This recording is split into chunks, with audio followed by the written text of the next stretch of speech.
تو ہمارا رجوع اللہ، اللہ کے ساتھ ربط اور اس پر توکل، اس پر بھروسہ، اسی سے مانگنا، اسی کی حضور اپنی ضرورتوں کو پیش کرنا، یہ اگر ہو جائے تو اس کا نتیجہ یہ ہوتا ہے کہ ہمیں شرح صدر نصیب ہو جاتا ہے، چونکہ مشکلات کو، مصائب کو، آلام کو، تکلیفوں کو، دکھوں کو توڑنے والا وہ ہے، اور جب وہ چاہتا ہے تو مشکلات پتہ بھی نہیں چلتا گئی کدھر ہیں۔ میں اور آپ اللہ پر توکل اور بھروسہ جتنا مضبوط کریں گے اتنا ہی توحید کا فیضان ملے گا۔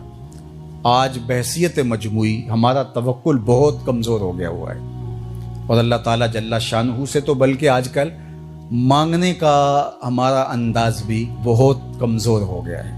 ہم اسباب پہ بہت زیادہ توجہ رکھتے ہیں، جب بھی کوئی مشکل آتی ہے تو اس مشکل کو ٹالنے کے لیے زیادہ تر اس کے جو ظاہری اسباب ہیں ہمارا فوکس وہی ہوتا ہے اور اس کی طرف دوڑتے ہیں۔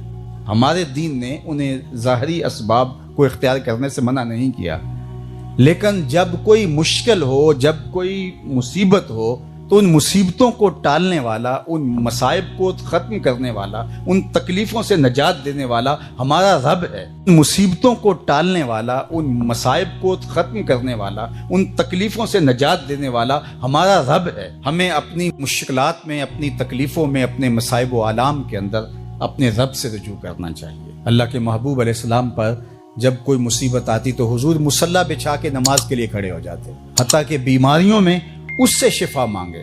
اللہ اکبر! بدر کی لڑائی آپ دیکھیں، اللہ کے محبوب مصلی بچھا لیتے ہیں اور صحابہ ایک حضور کے لیے چھپر بنا جسے ریش کہتے تھے، اور اس کے نیچے حضور بیٹھ جاتے ہیں اور الہاء زاری کرتے ہیں، اور ساری رات حضور کی الہاء زاری میں گزرتی ہے، حتیٰ کہ حضور کی مبارک چادر سر سے سرک کے کندھوں پہ آ جاتی ہے اور کندھے سے سرک کے حضور کے مبارک کمر پہ آ جاتی ہے، اور صدیق اکبر رضی اللہ تعالیٰ عنہ بار بار کندھوں پہ اور سر پہ ڈالتے ہیں اور کہتے ہیں حسبک اللہ، آپ کے لیے اللہ کافی ہے، حضور بس کیجئے۔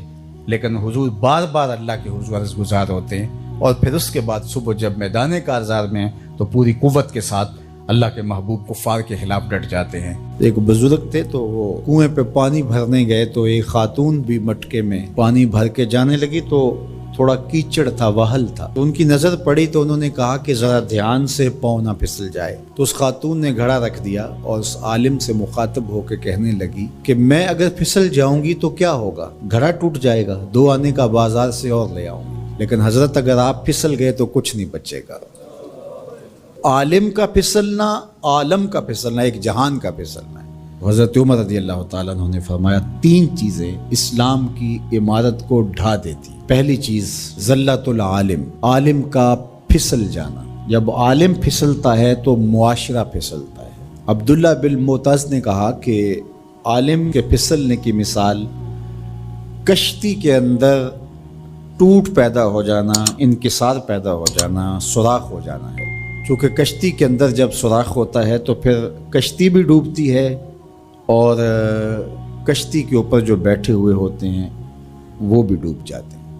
تو عالم جب خراب ہوتا ہے تو وہ خود بھی برباد ہوتا ہے اور اس کے ساتھ جڑے ہوئے سینکڑوں ہیں، ہزاروں ہیں یا لاکھوں ہیں، وہ بھی برباد ہو جاتے ہیں۔ دوسری چیز وجدال المنافق بالکتاب، اور منافق شخص کا کتاب اللہ کو لے کے جھگڑے شروع کر دینا۔ منافقین جن کے اندر نفاق بھرا ہوا ہے وہ مفسر بن جائیں، وہ قرآن لے کے بیٹھ جائیں اور لوگ ان کے فالوور بن جائیں اور وہ لوگوں کو گمراہ کر رہے ہو۔ جب کسی قوم کے اندر منافق ممبر و محراب کے مالک بن جاتے ہیں اور وہ قرآن سے لے کر مجادلے کر رہے ہوتے ہیں تو قومیں برباد ہو جاتی ہیں۔ اور آج آپ دیکھ لیں، آج سوشل میڈیا کے اوپر ایسے ایسے مکروہ لوگ بیٹھے ہوئے ہیں جو قوموں کے اندر بگاڑ اور تفریق کی بدکاری میں کوئی کسر نہیں چھوڑ رہے اور قومیں برباد ہو رہی ہیں۔ اللہ تعالیٰ نے قرآن مجید میں فرمایا لوگوں میں سے کچھ ایسے لوگ بھی ہیں کہ جن کی باتیں ایسی ہیں کہ تمہارے دل کو لگیں کہ واہ واہ کیا بات کر رہا ہے، لیکن وہ الد الخصام ہیں، وہ انتہائی لوگوں کے اندر فساد برپا کرنے والے، لوگوں کے اندر شر پیدا کرنے والے۔ فرمایا تم ایسے لوگ دیکھو گے قرب قیامت میں کہ وہ پچھلے گزرے ہوئے لوگوں پر لعنت کریں گے، وہ کہیں گے جو دین ہمیں سمجھ آیا ہے وہی دین ہے۔ ماضی کے اندر بڑے بڑے محدث، فقیہ اور بڑے بڑے بزرگ وہ کہیں گے ان کو کیا پتا تھا، دین کی تو سمجھ ہمیں آئی۔ اور آج ہم دیکھتے ہیں کہ لوگ کہہ رہے ہیں کہ ہمارے جیسا تو کوئی زمانے میں ہے ہی نہیں، دین کا تو فہم ہی ہمیں ملا ہے، ماضی میں تو سارے لچھے بیچتے تھے، انہیں کیا پتا تھا دین کیا ہے، اور بزرگوں کی پگڑیاں اچھالی جانے لگی۔ تو کہا کہ دوسری چیز جو اسلام کو گرا دے گی وہ جدال المنافق بالکتاب، منافق کے ہاتھوں میں کتابیں آ جائیں گی اور وہ کتاب اللہ کو لے کر کے قرآن پڑھ کے حدیث پڑھ کے لوگوں کو گمراہ کر رہے ہوں گے۔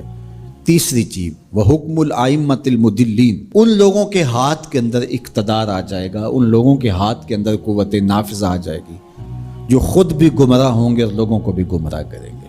جب یہ تین چیزیں ہو جائیں، حضرت عمر نے فرمایا، تو اسلام کی عمارت ڈھا دی جائے گی۔ جب فتوے حکمرانوں کی مرضی کے مطابق دیے جائیں گے اور وہ اپنی خواہش کے مطابق فتوے کا معیار طے کریں گے تو پھر نتیجہ وہی ہوگا جو اس وقت پوری دنیا کے اوپر مسلمانوں کا ہو گیا۔ اور آج اسلام دنیا کے اوپر غریب الوطن ہے، ایسا غریب الوطن کوئی نہیں ہے جیسا غریب الوطن اسلام ہے۔ 56-57 اسلامی ملکوں کے اندر بھی اسلام کو کہیں جائے پناہ نہیں مل رہی۔